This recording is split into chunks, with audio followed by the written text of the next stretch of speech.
मैंने ये कब कहा मुझे दुनिया का माल दे, मैंने ये कब कहा मुझे दुनिया का माल दे, मुझको गधा बना के मदीने में डाल दे, सबको गधा बना के मदीने में डाल दे।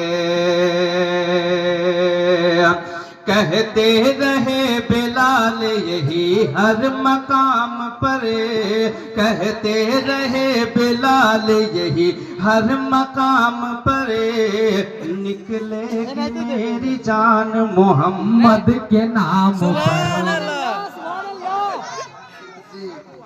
2010 में, अभी 2000 कितना चल रहा है, 26 है ना, 2010 में शायर आज़म हिंदुस्तान हाफिज वकारी सज्जाद निज़ामी अलैहि रहमा मरहूम मगफूर ने इस कलाम को पढ़ने का साथ शरफ हासिल किया था।